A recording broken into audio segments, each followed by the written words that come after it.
This product was provided by Nintendo. Hey guys, I'm So Mungry, and before we jump into the review, I did want to mention that I did my best to avoid any major spoilers. So let's go ahead and make a splash with Paper Mario Color Splash! The game starts out with Mario receiving a letter from a place called Prism Island, but it turns out not to be a letter at all. Instead, it is a toad drained of its colors! So Mario, Princess Peach, and Toad set sail for this mysterious island to find out what is going on. Here is where your adventure starts. You quickly learn that color is vanishing all around the island. You meet Huey, the paint can, who quickly hooks you up with paint for your hammer, which you can use to restore paint to missing spots around the island, battle enemies, or just give Peach a good old-fashioned pounding.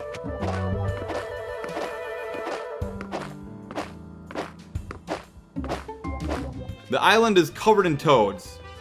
Hey, not those toads. Get out of here, toads! Come back when you've defeated the evil Dark Queen.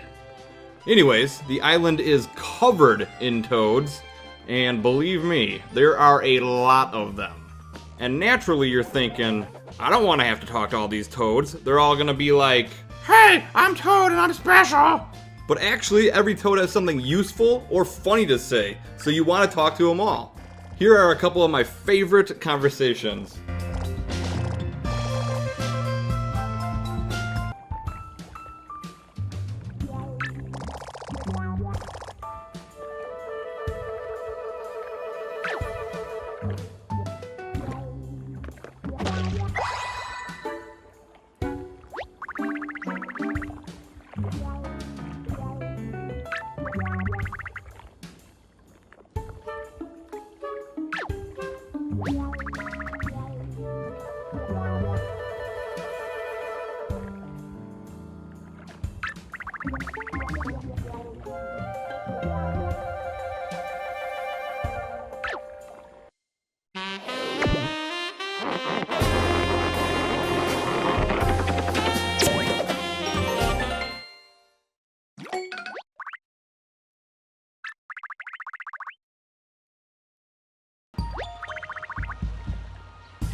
You gotta love those crazy toads.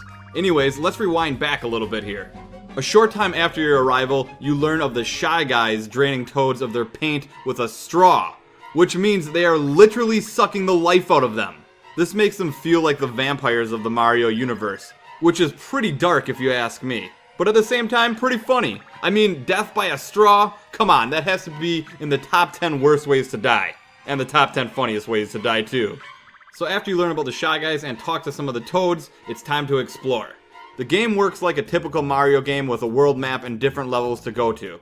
Each level has paint missing, so you have to use your paint hammer to fill in the spots.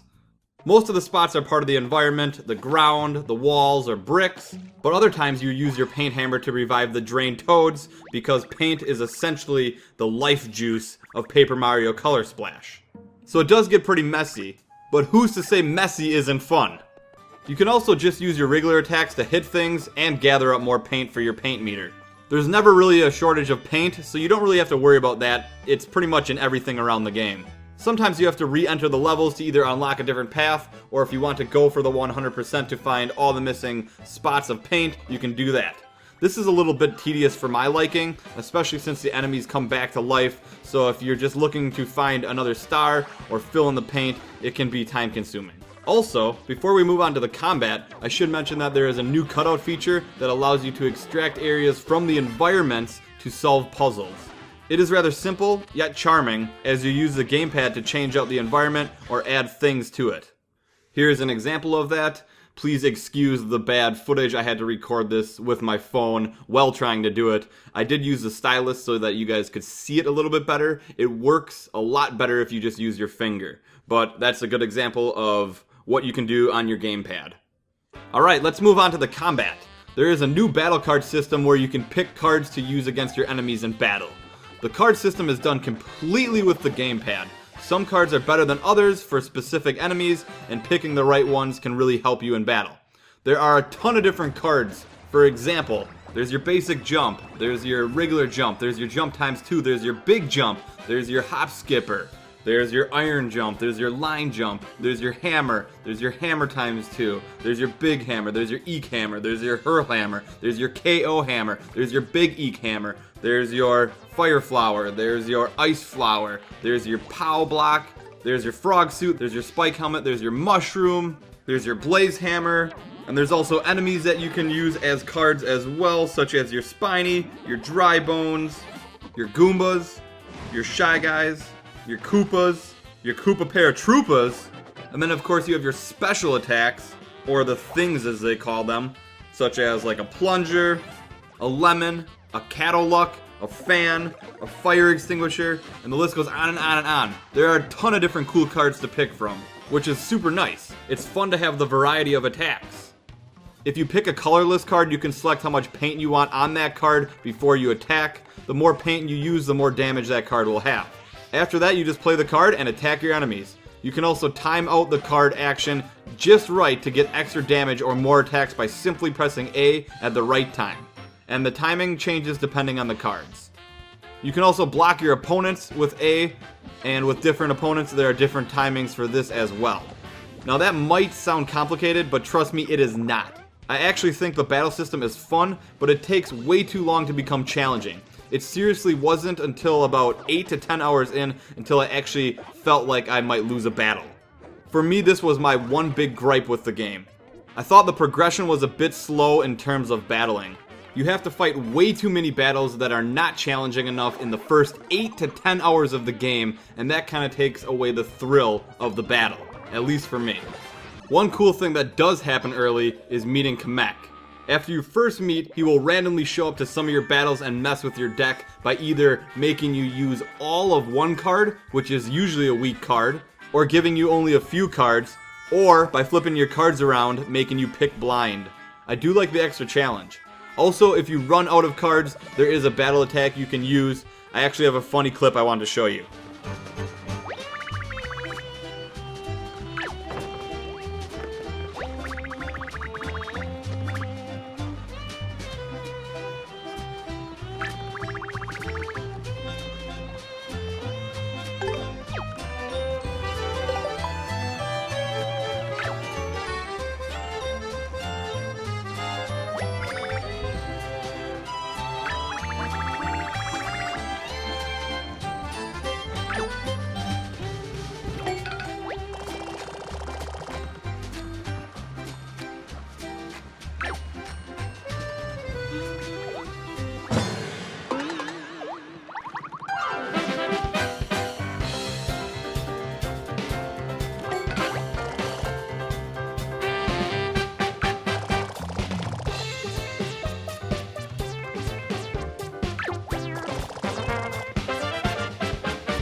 Now I do think some normal battles during the levels could be more challenging, but the boss battles is where the card battles really shine.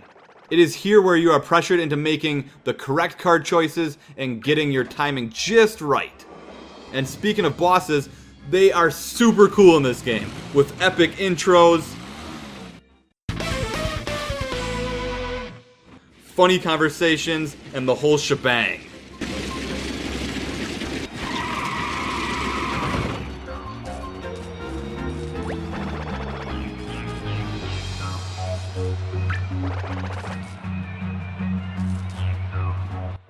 Now I don't want to spoil anything in regards to the boss fights, but you do get to fight really iconic bosses such as Morton, Iggy, and more. Now these fights are really challenging, and each boss has a different weakness. I'm not going to spoil how to beat them or anything like that, but I do want to share with you guys a couple really funny moments.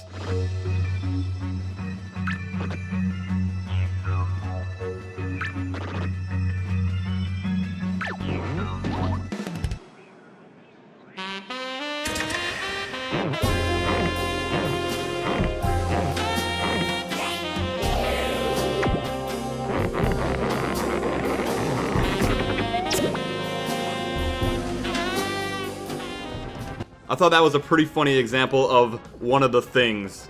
And you can use these things on the environment, during normal battles, or during boss fights. Now I chose to use most of mine during the boss battles, and I have one more that I want to share with you right now.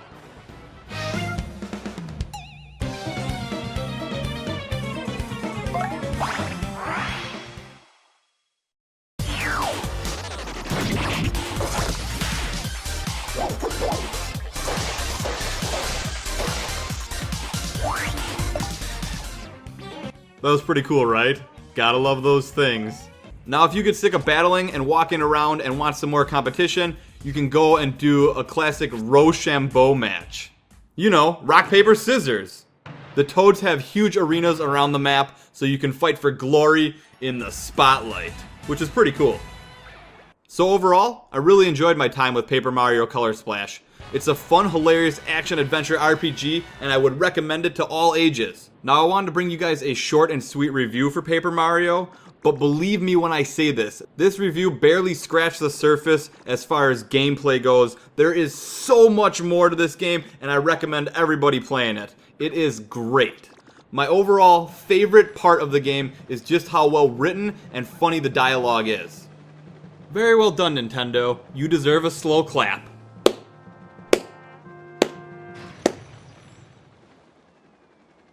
So I guess I will leave you guys with my final score of 8.5 Toads out of 1 Princess Peach and an epic dance.